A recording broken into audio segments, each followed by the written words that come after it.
মোবাইলের সাউন্ডটা একটু বন্ধ করো।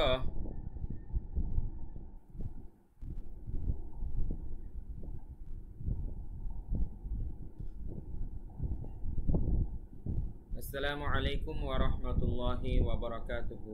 প্রিয় শিক্ষার্থীবৃন্দ, আশা করি আল্লাহ তাআলার অশেষ রহমতে আপনারা সবাই অনেক ভালো আছেন। আজকে আমরা একটা গুরুত্বপূর্ণ নিয়ম শিখব, সেটা হচ্ছে ইজহার।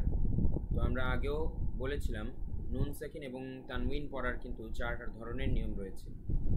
তো সেই 4 ধরনের নিয়মের মধ্যে অত্যন্ত গুরুত্বপূর্ণ এবং 1 নাম্বার নিয়ম হচ্ছে ইজহার, এবং এটা খুবই সহজ। সেই ইজহারের নিয়মটা এখন আমরা শিখব, কেননা 18 পৃষ্ঠার মধ্যে কায়দার আমরা কিন্তু প্রথম দিকেই ইজহারের নিয়মগুলোর প্রয়োগ দেখতে পাবো। তাই সেগুলো বুঝতে হলে আমাদের বুঝতে হবে ইজহার কি। একটু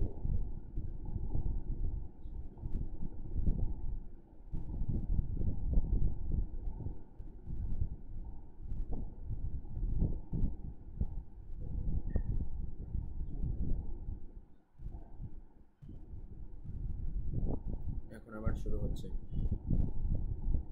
জি প্রিয় শিক্ষার্থীবৃন্দ, চলুন আমরা স্লাইড থেকে দেখে নেই নুন সাকিন কাকে বলে। প্রথমে আমাদের বুঝতে হবে ইজহার বোঝার আগে, এবং এটা খুবই সহজ, আমরা সবাই জানি। সাকিন যুক্ত নুনকে নুন সাকিন বলে, মানে নুনের উপরে যদি জজম থাকে সেটাকেই নুন সাকিন বলে। জজম আর সাকিন একই কথা। নুনের উপরে সাকিন বা জজম থাকলে তাকে নুন সাকিন বলে। তো নুন সাকিন বা তানবিন পড়ার 4 নিয়মের মধ্যে ইজহার হচ্ছে অনেক গুরুত্বপূর্ণ। তো ইজহার অর্থ কি? ইজহার অর্থ হচ্ছে স্পষ্ট করে পড়া। ইজহারের হরফ টোটাল 6টি।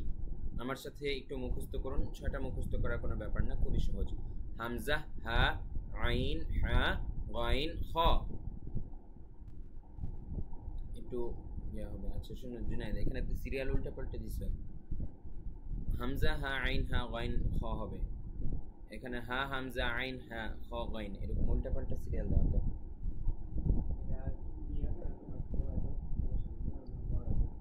আচ্ছা, একটু আগের অংশটুকু আবার কাট হবে, আবার বলছি। এখন শুরু।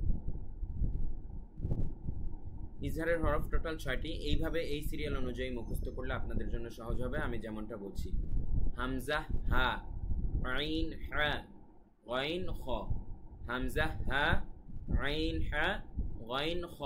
ইজহারের হরফ এই 6টি। তো নুন সাকিন বা তানবিনের বামে ইজহারের কোনো একটা হরফ আসলে ওই নুন সাকিন বা তানবিনকে গুন্না ছাড়া স্পষ্ট করে পড়তে হয়।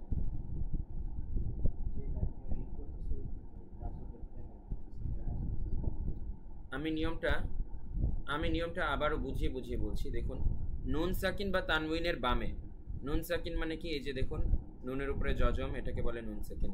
তানউইন মানে কি? এই যে দুই জবর দুই জের দুই পেশ, এগুলাকে বলে তানউইন। এখন এই নুন সাকিন বা তানউইনের বাম পাশে যদি ইজহারের হরফ থাকে, ওই 6 হরফের কোনো একটা হরফ যদি থাকে, ইজহারের কোনো হরফ থাকলে ওই নুন সাকিন বা তানবিনকে গুন্না ছাড়া পড়তে হয়। এই নুন সাকিন বা তানবিনকে তখন আমরা গুন্না ছাড়া পড়ব। কিভাবে দেখুন কিভাবে, দেখুন এখানে উদাহরণ দেওয়া আছে। আনহু, এই যে নুন সাকিনের পাশে বাম পাশে ইজহারের হরফ হা আছে, হামজা, হা।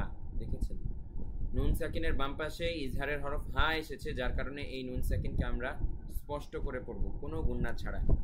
আনহু আমরা কিন্তু এইভাবে পড়ি নাই, আনহু অথবা আনহু, এভাবে কিন্তু আমরা পড়িনি। তাই বুঝা গেল, এই নুন সাকিন বা তানবিনের বাম পাশে যদি ইজহারের এই 6টা হরফ থাকে, 6টার যে কোনো একটা হরফ থাকুক না কেন, আমরা তখন সেই নুন সাকিনকে অথবা সেই তানবিনকে খুব স্পষ্ট করে পড়ব। নিয়মটা কিন্তু ভালোভাবে আপনাদের মাথায় ঢোকাতে হবে, এবং কারণ এই নিয়মটা প্রত্যেক লাইনে লাইনে আপনাদের কাজে আসবে। কোরআন পড়তে গেলে প্রত্যেক লাইনে এর প্রয়োগ পাবেন। আমি আবারও বলছি আরও স্পষ্ট করার জন্য, এই যে নুন সাকিন দেখতে পাচ্ছেন আপনারা, এখানে নুন সাকিন, আবার এখানে দেখতে পাচ্ছে তানউইন। ঠিক আছে, নুন সাকিন মানে হচ্ছে নুনের উপরে জজম, তানউইন মানে দুই পেশ বা দুই জবর দুই জের, এগুলা। তো এই নুন সাকিন বা তানউইনের বাম পাশে যদি ইজহারের 6 হরফের কোনো হরফ থাকে, তাহলে আমরা স্পষ্ট করে পড়ব। ইজহারের এই 6 হরফের কোনো হরফ থাকলে আমরা কি করে পড়ব? স্পষ্ট করে পড়ব, কোনো গুন্না ছাড়া। তাহলে প্রত্যেকটা উদাহরণ আমরা দেখাচ্ছি। আনহু, ওয়ানহার, ঠিক আছে, এখানে নুন সাকিনের পাশে ইজহারের হরফ হা আছে। আবার এখানে ফালা তানহার, নুন সাকিনের পাশে ইজহারের হরফ হা আছে, খেয়াল করুন। ফালা তানহার, এই জন্য স্পষ্ট করলাম, কোনো গুণনা করি নাই। তারপরে আজরুন গায়রু, আজরুন এখানে কিন্তু আমরা এরকম পড়ি নাই, আজরুন কোনো গুণনা করি নাই এই ধরনের। তাই এখানে আজরুন স্পষ্ট পড়লাম। কেন পড়লাম? কেননা এই তানউইনের বাম পাশে ইজহারের হরফ গাইন আছে।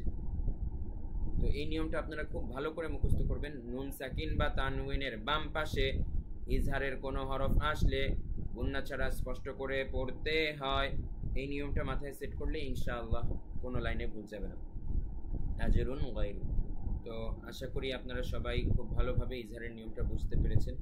আমরা এর প্রয়োগগুলা দেখব ইনশাআল্লাহ কায়দার মধ্যে।